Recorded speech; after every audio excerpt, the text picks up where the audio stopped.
You're listening to S2E15. It is 7 minutes past 9, and you are on the Breakfast Express. Here we are into the chat network bit of things, where we have Coach Zaid back in action. Assalamu alaikum wa rahmatullahi wa barakatuh.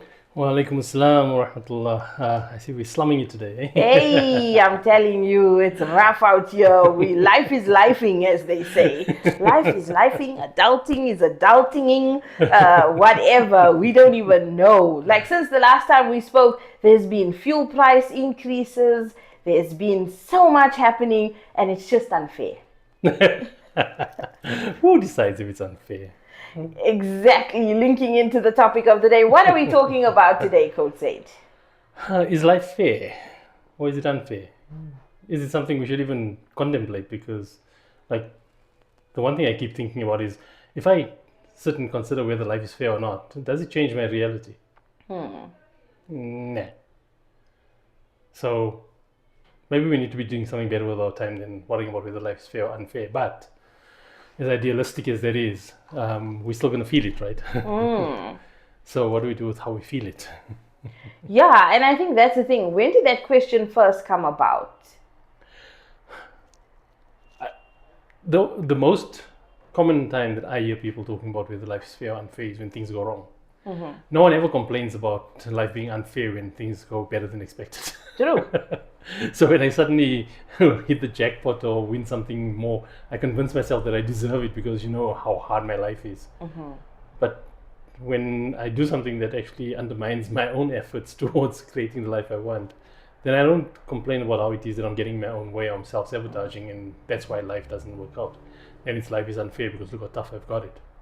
Life is unfair. That stems from struggles, right? That question, like you said, it's related to struggles. Yeah. I mean, if you like lost to your struggle of life, then you're not paying attention. Because the struggles of life are what create depth to life. And if I'm going to be fixated on everything that is wrong in my life, I'm not going to realize how much good I have as a consequence of learning from the things that went wrong.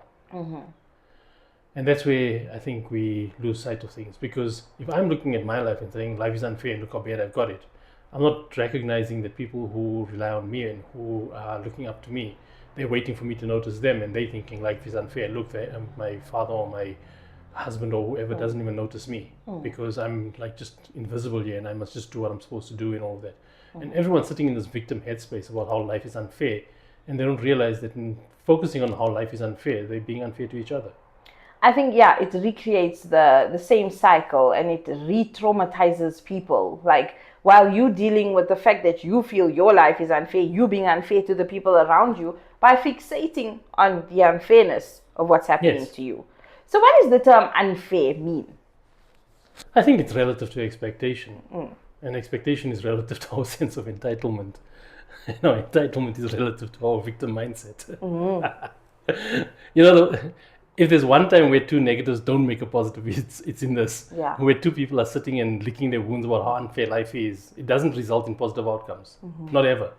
Even if they think they might be supporting each other and being there for each other and like, yeah, no, we know how bad we've got it and all that. No, you're wasting away massive opportunity and massive resources that you've got access to, and time and energy and like opportunity and all of that. Yeah, and you think about your friendship circle when you are all woe is me, and then everyone sits together and compare struggles, and it's like you think you have it bad. Yeah, that's an allergy waiting to happen. That is an allergy waiting to happen.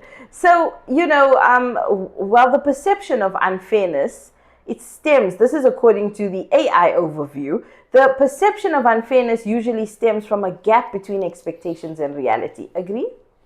True. So what's the problem to solve there? The gap or checking whether our expectations are realistic? Who sets those expectations? We do. How? Because of what we think we're entitled to versus what we think we deserve versus what we think we have a right to versus what it is that we think we put in enough effort to acquire and achieve and all of that.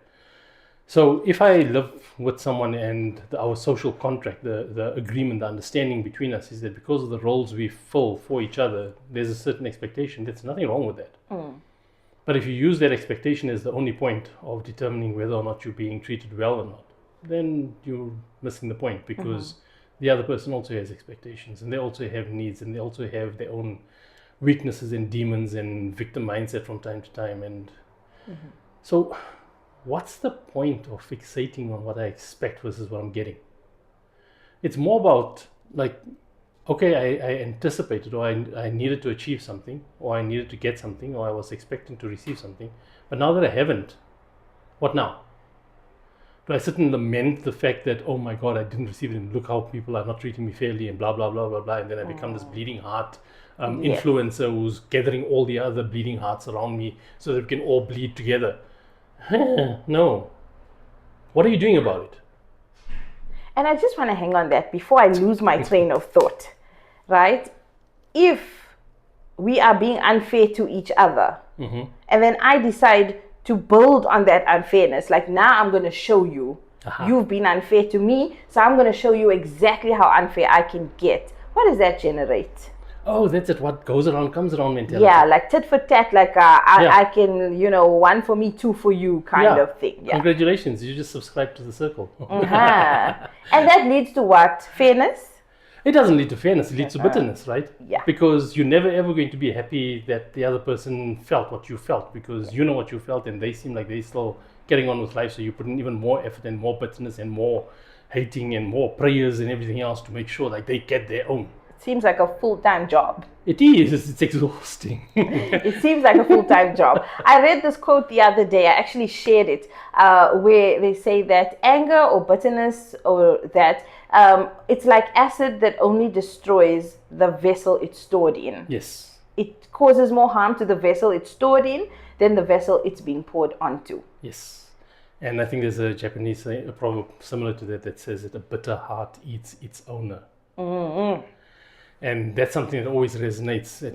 I'm always reminded of that when I see people being bitter about life. It's like, look at what it's doing to you. Look at how it's eroding your health, your peace of mind, your composure, your contentment, your the value of the people you have around you, because you're so focused on what it is that was taken from you, or that you were deprived of, or whatever it is, that you don't realize that you're now in the process depriving others and oppressing them. Yeah, and standing on your principle. In the name of proving my point, my principle, I will punish and make the situation unfair for you. And then sit with deep regret later.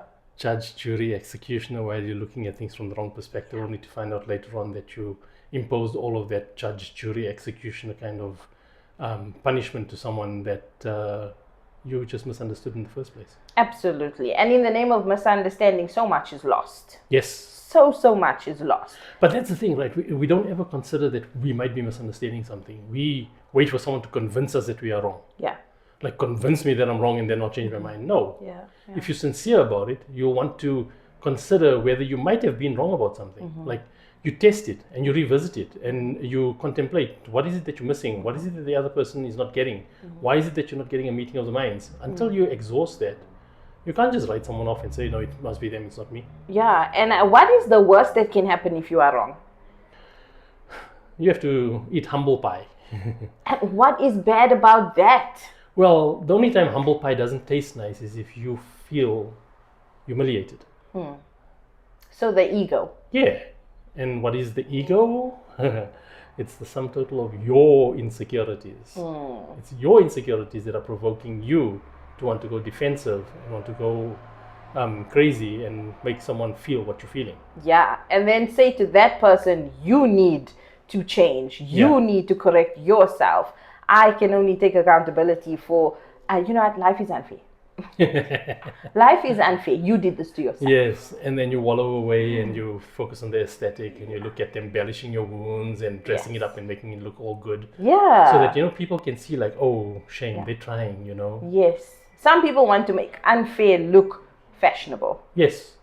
And that's why I say the bleeding hearts will gather the bleeding hearts around them and they'll believe that, yep, we standing up for each other because we know how tough life is. No, you're keeping each other in a victim headspace. At what point do people snap out of it? Like, at what point? What's the turning point? What's the breaking point? When do they snap out of it? Oh, good question. I think that it happens at either one of two times. primarily.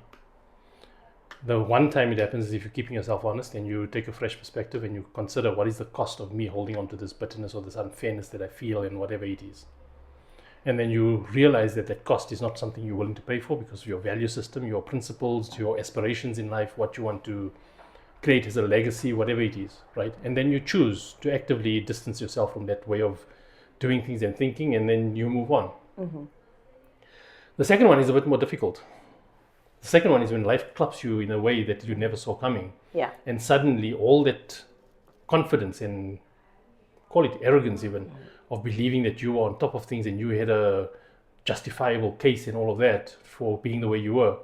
Suddenly all of that just amounts to absolutely nothing because where life hit you from, you never saw it coming because you weren't paying attention, you were distracted by what you were immersed in, what you were so invested in about your victim headspace, that life is so unfair, woe is me, like have sympathy, you don't know how I've got it, so just the fact that I can get out of bed in the morning is like something to celebrate and blah, blah, blah. Seriously? And it's infectious, right? It is. It's contagious. It's infectious. It's if anything is toxic, that's toxic, and that's toxic not because of the behavior, but because it actually erodes, it corrodes the quality of life, and it destroys people's willingness to want to spend time with you and to do things with you and to want to actually build something with you because you know the only thing we're doing is constantly making up for that past experience that was so nasty that you just can't get over it. And some people might think I'm being insensitive and I'm being like flippant about this. I'm not. Look around you and see what's the cost of your bitterness. What's the cost of you looking at how unfair life is. And then you decide whether that's fair on the people who have rights over you and the people who are innocent and had nothing to do with that, but you have impact on them. And people often underestimate. They're like, no, it was between me and someone else. The onlookers, how can you say it's affected my children? How can you say it's I mean, yeah, they witnessed it, but how much of damage could it do? Yeah, I'm trying my best because you don't know what my parents were like. Yeah. Yeah. And that's a good way to repeat the mistakes of your parents, because if you're still hating on your parents and judging them, then you don't know how to do it differently because that's your only frame of reference. So you're going to try to do it better than them, but you don't know whether it's going to be good enough or not because you're only going to realize it when you start seeing how your children show up and how they develop. Absolutely. And especially when life gets chaotic, when there are things that happen time after time, like you over one thing and something else, there's those people that goes, it's just one thing after the other. I've had no time to breathe. It's only me. That's what they say. It's always me. Ah, yes. It's always us. We always being targeted. Why me? Yes. Why me? Why not you? If we say why me, are we saying it's okay for it to happen to someone else? Someone else must deserve this. I'm such a good person. I don't deserve this. Yeah, there's a question that parents often say, they ask, they say, I don't know what I did. I don't know what I did to deserve this. Yes, I think when we used to fail in school and the report would come, and I'd be like, don't you think that's a bit extreme? Where they'd be like, what did I do to deserve this? Why can't my children just make me proud? Yeah, why can't you just get 100% in all your subjects? It can't be that hard. Yeah. So where does this stem from? Like, I understand it's here and it's all those phrases, the cliche, why me, why us, it's always us, it's always me, you don't know what I've been through, and that. But like, what's wrong with that mindset? Where did it stem from? Two questions there. Firstly, the root of most of these problems is captured in that Indian proverb of what will people say. Ah, yes. Because we always worried about how it looks rather than what it is. And the second thing is that we're so focused on how it is that we might appear to others that we don't focus on how much impact we have. So what matters more, your appearance or the impact? What are you invested in? Are you invested in having impact, or are you invested in like being acknowledged and celebrated and like, put on a pedestal because look how amazing you are? Yeah. Where's the purpose in your life? Is there purpose in your life, or are you just playing your role as best as you can? And that's an important introspective question. It is. But how many people introspect?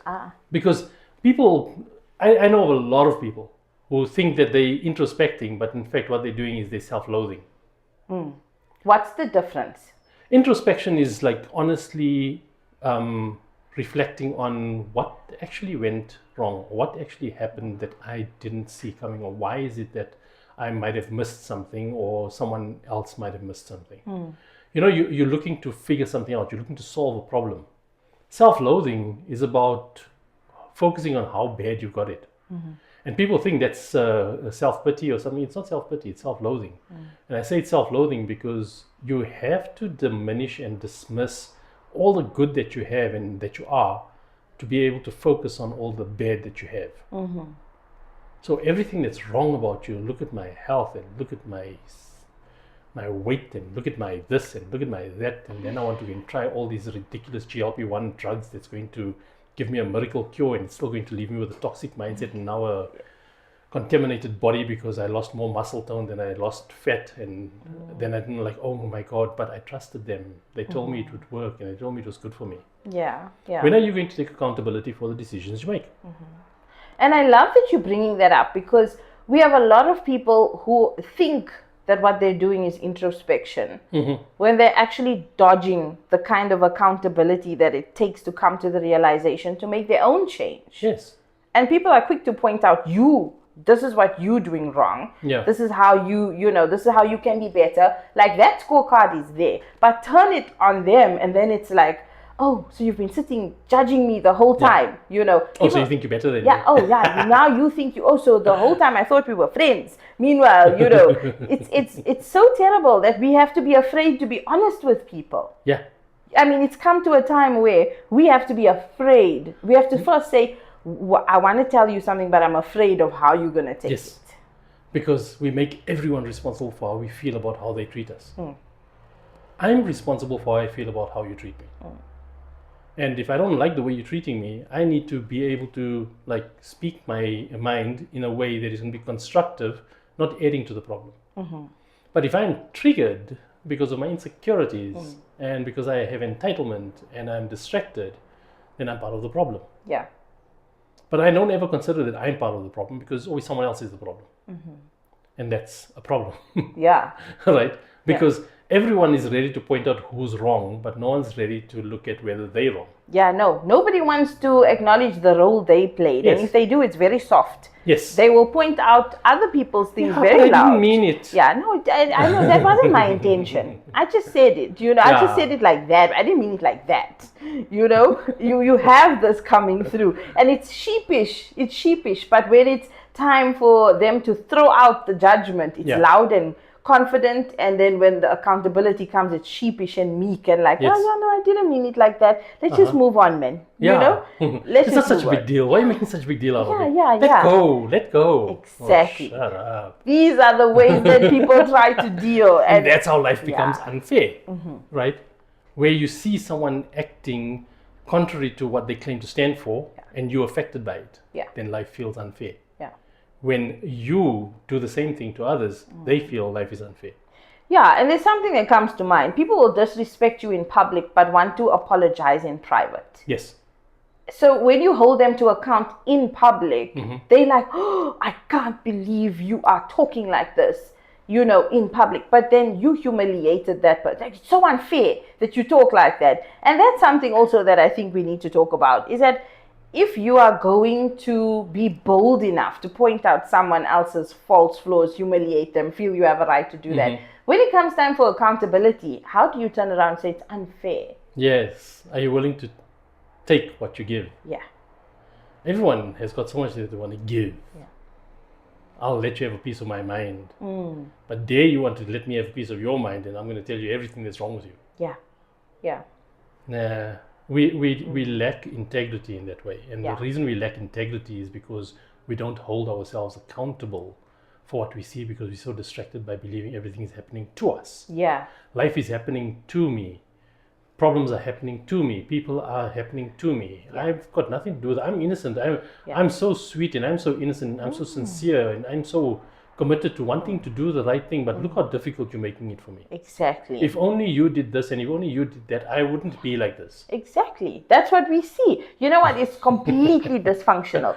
When I speak to people and they say, I say, why did you take this decision? Like, for example, why did you use drugs? And they say, bad friends. Yeah. It's just they're bad friends. And I'm like, oh, so you tripped and fell into bad friends. Like you didn't see it coming, Yes. you know? It's just like, oh no, not like that. But you know, there's this again, that sheepish, I'm trying to dodge, I'm gonna go around this, but Yeah. it's not my fault. It's my friends who influenced me.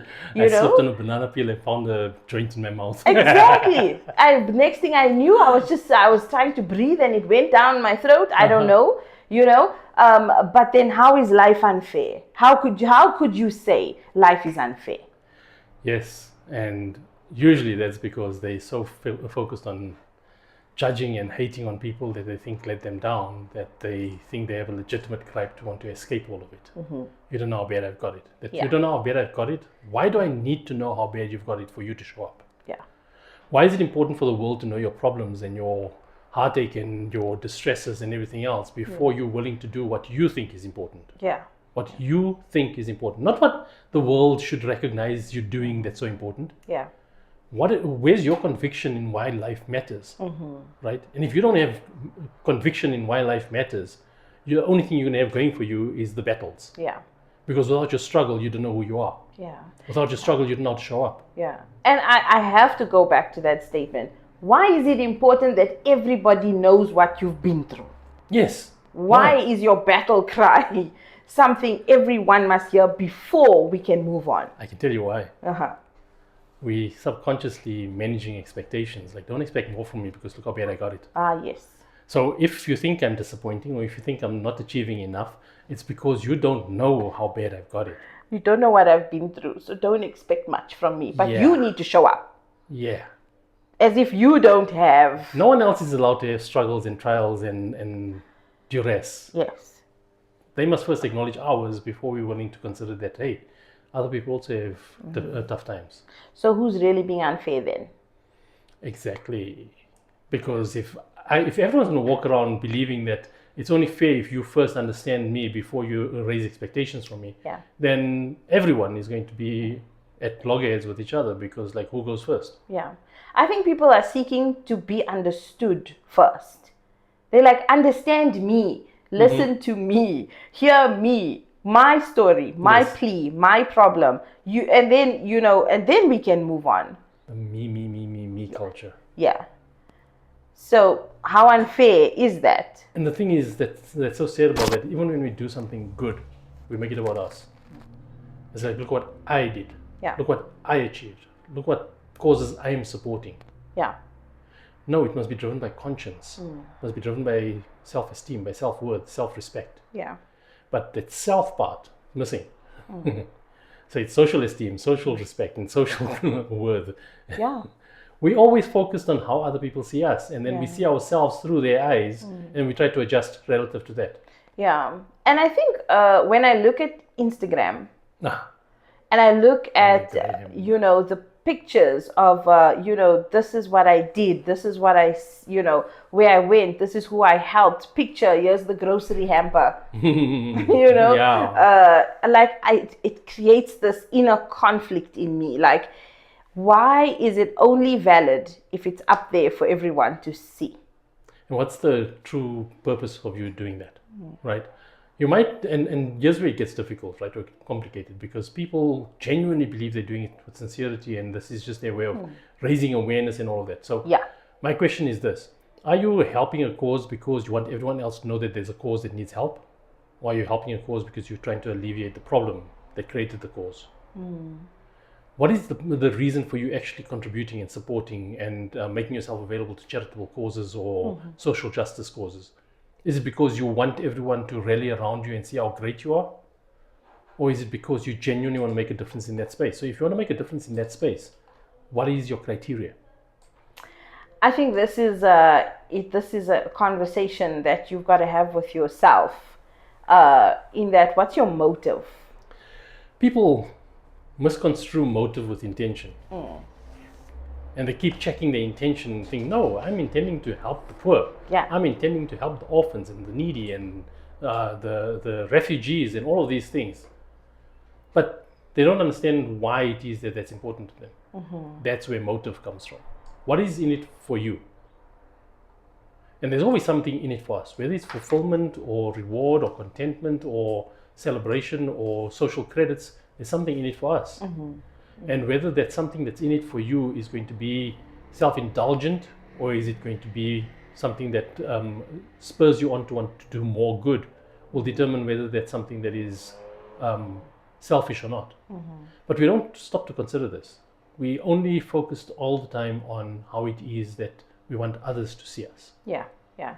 And I think we confuse liking ourselves with the amount of likes. You know, the how much I like myself depends on how many likes I get for this post. Yeah. Shocking. Okay, we're going to be back with more.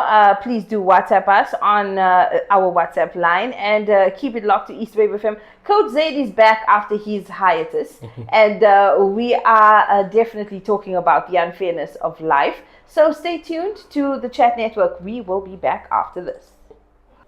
And we're back just like that. You know, we are with Coach Zaid in the house. And again, thanking our listeners for checking in. We will get to your messages shortly. But we're talking about the unfairness of life today. How do you feel about life being unfair? And what makes it unfair? What makes you say that it's unfair? And also, have you inherited a mindset from, you know, maybe it's the way you were raised. Maybe it's the way they were raised. And that's been passed down to you, that, you know what, life is always going to be this way. I once read a quote that said, contrary to popular belief, life plays no favorites. You get what you work for. Yes. And that's why I wonder why it is that people have this idea that life is supposed to be fair. What gives them reason to believe that it's supposed to be fair? What does fair even look like, right? That was going to be my question. What does fair mean? What does fair look like? What, problem-free, chaos-free? What is fair?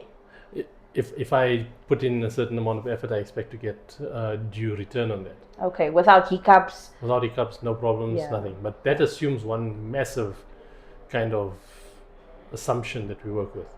That is that the effort we put in is well informed. It took care of all the variables and all the scenarios that it needed to take care of to be successful. And that's where we lose it, right? I don't overcomplicate it, but it's like, if I do something and I expected outcome A and I got outcome B, that means that there was something else going on that I didn't know about. That's why outcome B happened, right? It's like I planned my budget for this month, and suddenly the US-Iran war broke out. And now suddenly my budget doesn't mean anything because the petrol price went like 50% up. Yeah. So do you say life is unfair, or do you recognize that, okay, these things are out of my control? I had no way of knowing whether that was going to happen or not. So now that it's happened, what can I do about it? Yeah, yeah. And that's something I also wanted to touch on, is that sometimes the environment around you is changing and it's beyond your control. And it always will be. Yeah. And then how is that unfair to you? That's my question. Yeah, because I'm such a good person. What's it, if expecting life to treat you well because you're a good person is like expecting a bull not to charge at you because you're vegetarian. Ish. It's one of my favorite quotes of all time, because if anything, that tells you how life works. Yeah. If you don't understand the nature of what you're dealing with, you can have the best intentions, the best motives, the best methods. If you don't understand what you're working with, you will fail at it. And then you'll wonder like what went wrong. Maybe it wasn't meant to be. Yeah. And that's the one question I hate the most. It's like, was it meant to be? Or maybe it wasn't meant to be. According to whom? Yeah.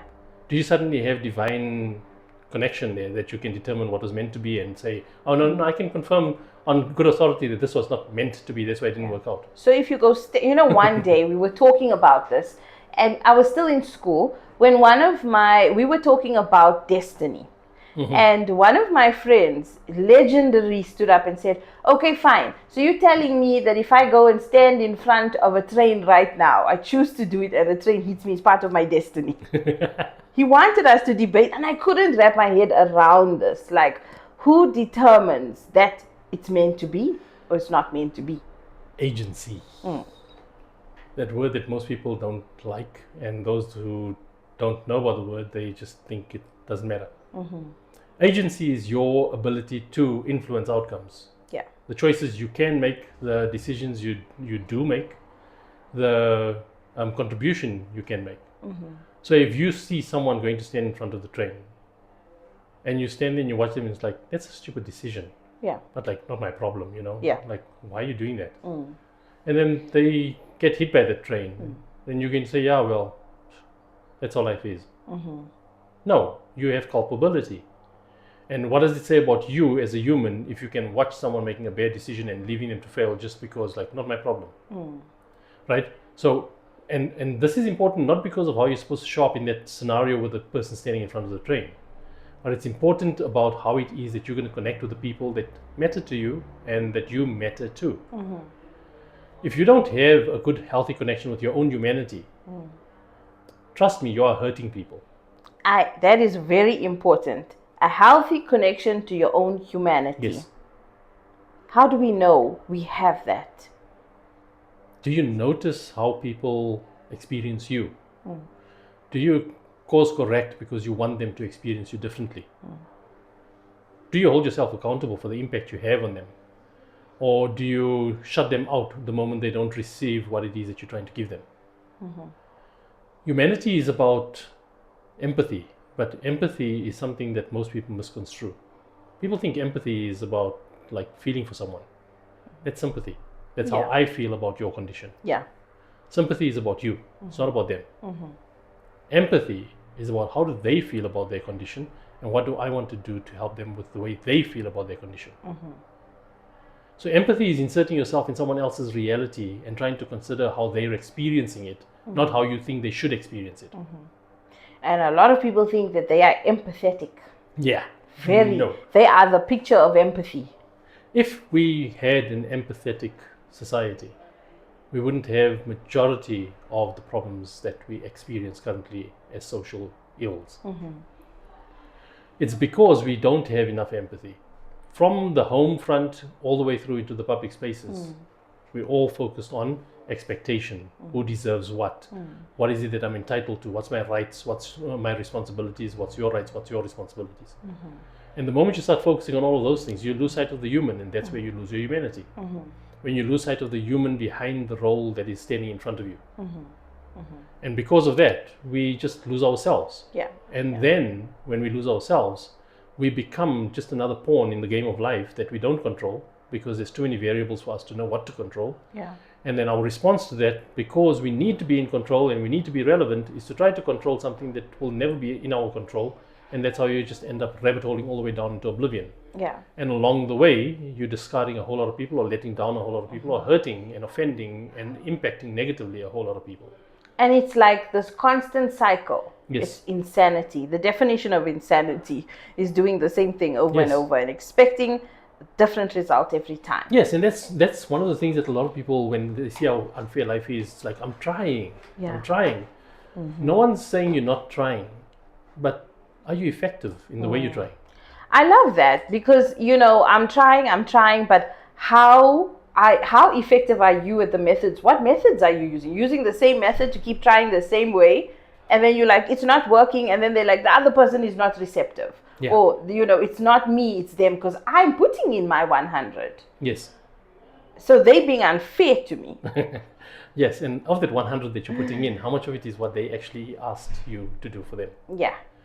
I had a couple that I worked with once, where the wife was trying her best to like create some sort of chemistry in a relationship because it had grown dull.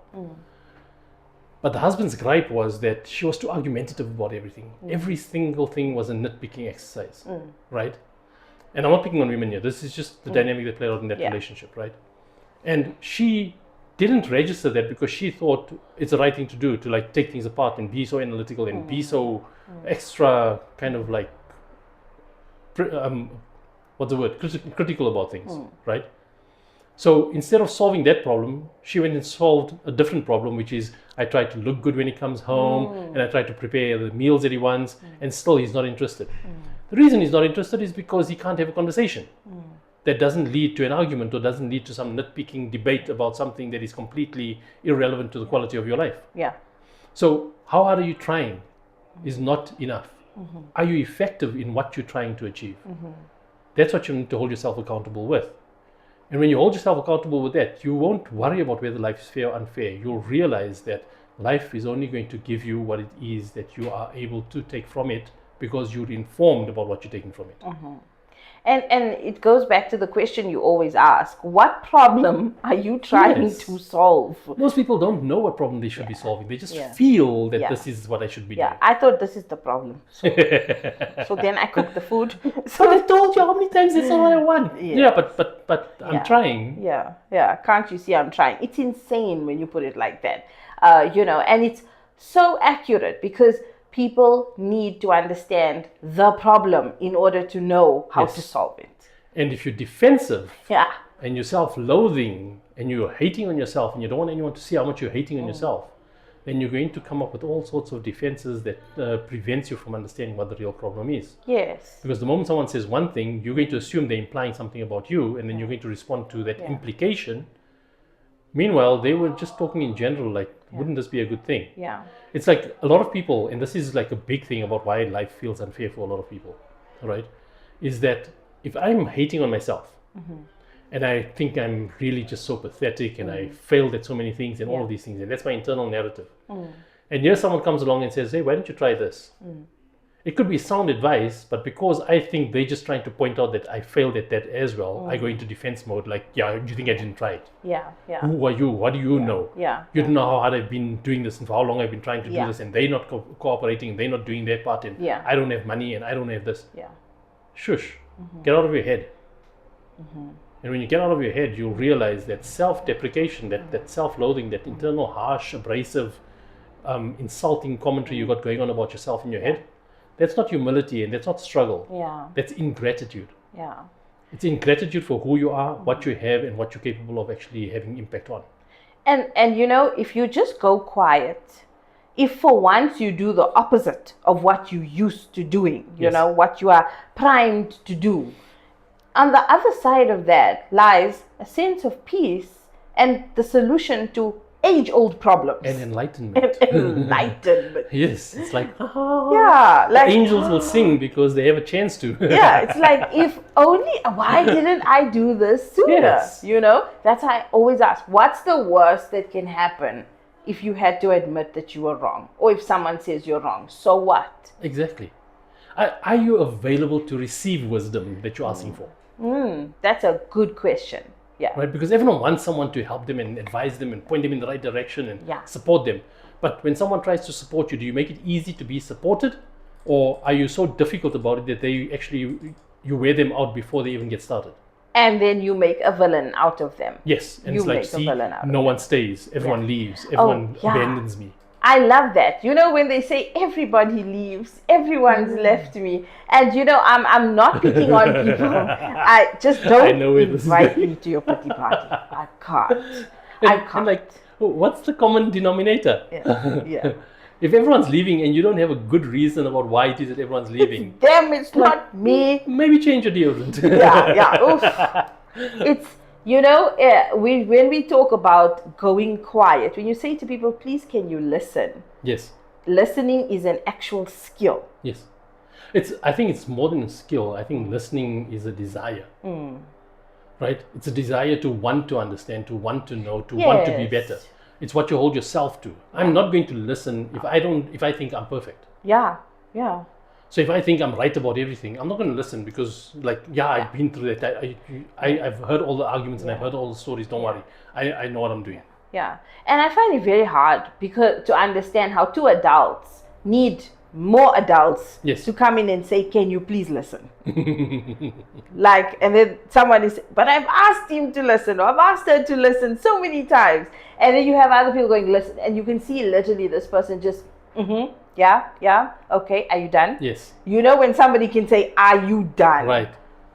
And that's also part of the problem, right? Because then you're waiting to have your turn to say something. You're not listening. Yes. Right? So it's I lost my train of thought now, but on this whole listening thing about how it is, there's a golden rule. One of my golden rules in life is that if I'm struggling to get through to someone, to get them to understand, perhaps it's time for me to stop and try to understand them first. Yeah.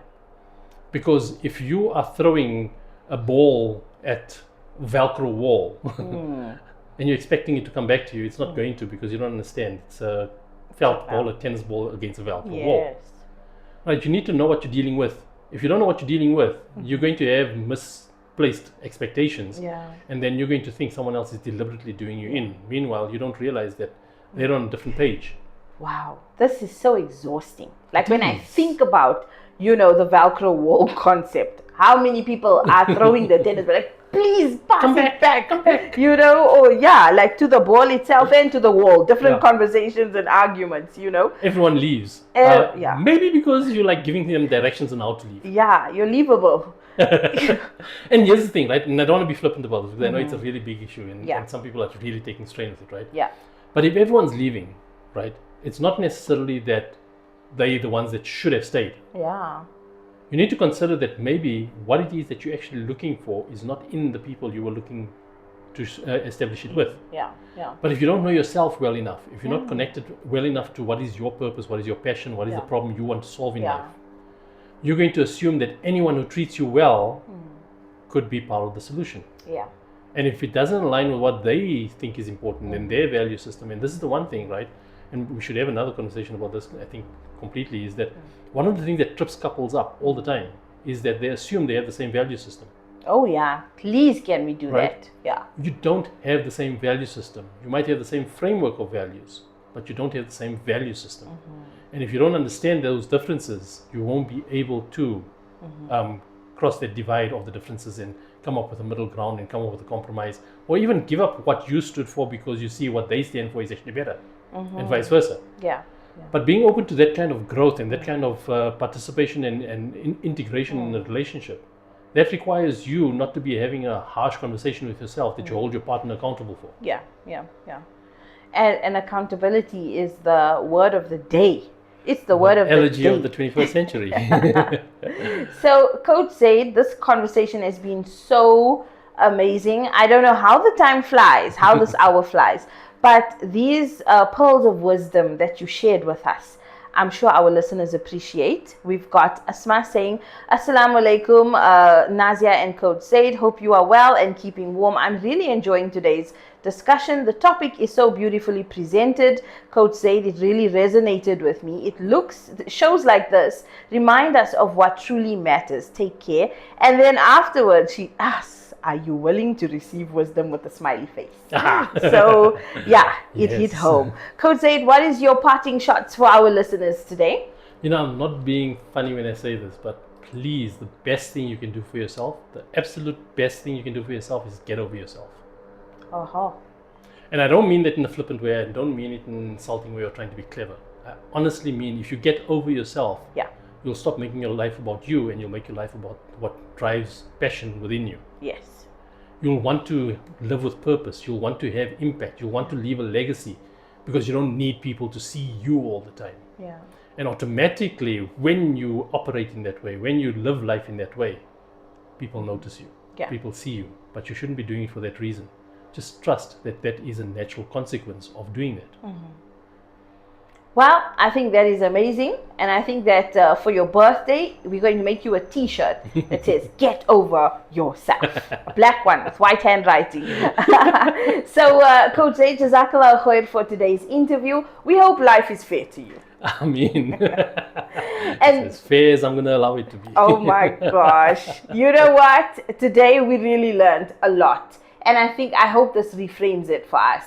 And it's going to take a lot more than this, but at least we've pressed where it hurts. So if it hurts, fix it. Go there, investigate, do what you need to do. But we'll be back next week, same time, same place, between 9 and 10. God willing, it is the 20th of May, and it has been an absolute pleasure. Keep it locked to Eastwave FM.